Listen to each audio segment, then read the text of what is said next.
সুধী ভক্তবৃন্দ, আজ আমরা আলোচনা করব পরশুরামের প্রতি মাধবের কৃপা।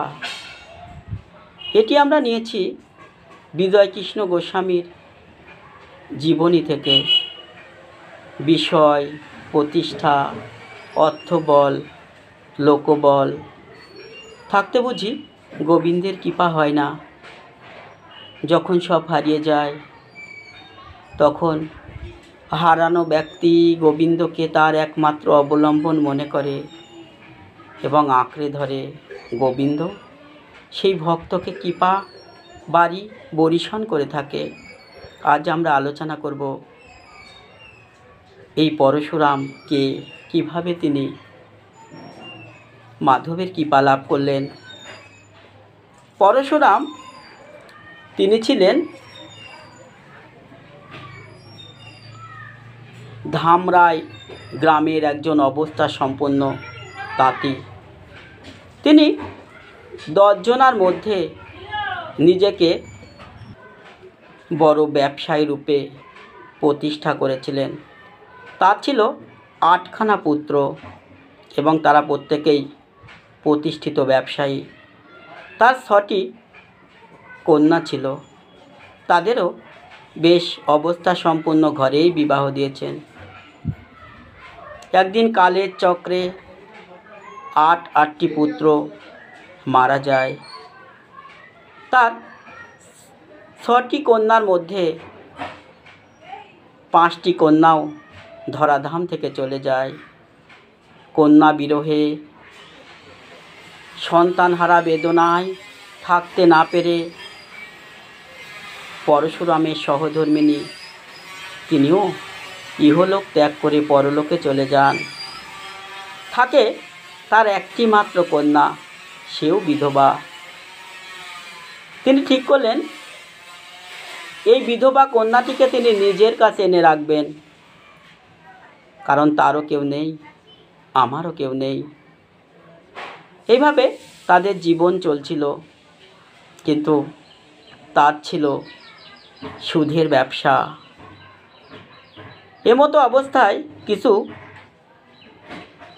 পাওনাদারেরা, অর্থাৎ যারা ঋণগ্রস্ত ছিল, পরশুরামের কাছে তারা চিন্তা করল এই পরশুরাম সব হারিয়ে সর্বশান্ত হয়ে পড়েছে, নিজেও অন্ধ হয়ে গেছে। তাই আমাদের এই ঋণ বুদ্ধি আর শোধ করতে হবে না। কিন্তু হঠাৎ দেখা গেল সে যখন তার কন্যাকে নিয়ে এলো, তখন সবাই চিন্তা করলো এই কন্যার দ্বারাই সে আমাদের কাছ থেকে অর্থ আদায় করবে, অতএব একটা ব্যবস্থা করা যাক। ভাবনা মতো কাজ হলো। এই অন্ধ কন্যাটিকে সুকৌশলে হত্যা করা হলো। পরশুরাম এখন বড় একা, নিঃস্ব, অসহায়। তিনি কি আর করবেন? তিনি তখন চিন্তা করলেন যে কি আর করা যায়। পরশুরামের গৃহে যা ছিল, এই ঋণগ্রস্তরা একদিন একত্রিত হয়ে তার সিন্ধুক ভেঙে যা ধনরত্ন জমা ছিল সেটাও নিয়ে চলে যায়। পরবর্তীকালে পরশুরামের এই দুঃখে দুঃখিত হয়ে একজন ব্রাহ্মণ তার নিজের গৃহে পরশুরামকে নিয়ে যায়। সেখানে পরশুরামের সেবা যত্ন চলছিল। একদিন এই ঋণগ্রস্তরা গ্রামের অন্যান্য লোকদের একত্রিত করে ওই ব্রাহ্মণের বাড়িতে আসে এবং বলে, তুমি এই পরশুরামকে তোমার গৃহে রেখো না, এ অভিশপ্ত। তুমি যদি তোমার গৃহে রাখো তাহলে তোমার গৃহের অমঙ্গল হবে। আমাদের কথা অমান্য করে যদি তুমি তাও রেখে দাও, তাহলে আমরা তোমাকে এই গ্রাম থেকে একঘরে করে দেব। নিরুপায় ব্রাহ্মণ কি করবে? অসহায় হয়ে পরশুরামের কাছে আবেদন জানালো, গ্রামের মানুষ তো আমায় থাকতে দেবে না।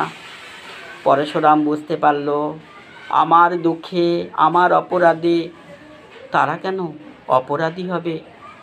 তারা কেন আমার পাপের ভাগ নেবে? ব্রাহ্মণকে ডেকে বলল, হে ব্রাহ্মণ, তুমি একটা কাজ করো, সামনেই একটা মাধবের মন্দির আছে, সেখানে আমায় রেখে এসো। ব্রাহ্মণ রেখে এলো পরশুরামকে। পরশুরাম সেখানেই থাকতো। যারা পুজো দিতে যেত তারা যৎকিঞ্চিৎ খাবার দিত প্রসাদ হিসাবে এই পরশুরামকে, তাই খেয়েই কোনো রকম জীবনযাপন করত আর মাধবের নাম করত। একদিন কি ঘটনা ঘটলো জানো? একদিন মাধব পরশুরামকে বলছে, কি বলছে জানেন? পরশুরাম, তুমি আমাকে দেখবে? পরশুরাম বলল, আমি দেখব কেমন করে, আমি যে অন্ধ। মাধব বলল, পরশুরাম, তুমি আমার দিকে তাকাও।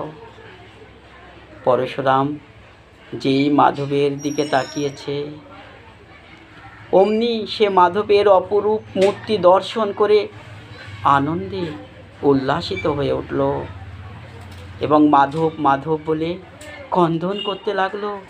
মাধব, ও মাধব, আমি তোমায় দর্শন করতে পারছি।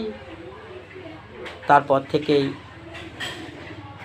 প্রত্যহই প্রায় মাধবের দর্শন পেতেন এই পরশুরাম।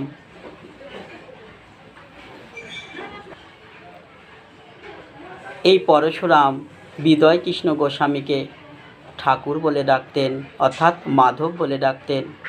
একদিন পরশুরাম গেন্ডিরিয়া আশ্রমে এলেন তার উপাস্য দেবতা বিজয়কৃষ্ণ গোস্বামীকে দেখতে। তিনি গোস্বামীকে বলতেন মাধব। তা বিজয়কৃষ্ণ গোস্বামীর কাছে যখন এলেন, সেই সময় একজন ভক্ত তাকে জিজ্ঞাসা করেছিল, মাধব, তুমি তো বুড়ো মানুষ, তুমি এত দূরে এলে কেমন করে, আর চিনলেই বা কী করে? পরশুরাম বলল, জানো তো, আমি যখন রাস্তা দিয়ে আসছিলাম আমার এই মাধবকে দর্শন করার অভিলাষ নিয়ে, তখন একটি কালো মেয়ে, বয়স 14 থেকে 15 বছর হবে, সে আমাকে বলল যে তুমি গেন্ডিরিয়ায় মাধবের আশ্রমে যাবে। আমি বললাম হ্যাঁ। বলল, আমার সঙ্গে এসো। এই বলে হাত ধরলো, ধরে আমাকে এনে বলল, ওই দেখো দূরে দেখা যাচ্ছে আশ্রম, তুমি চলে যাও। আমিও চলে এলাম। তারপর আমি আর মেয়েটিকে দেখতে পেলাম না। রাধে রাধে।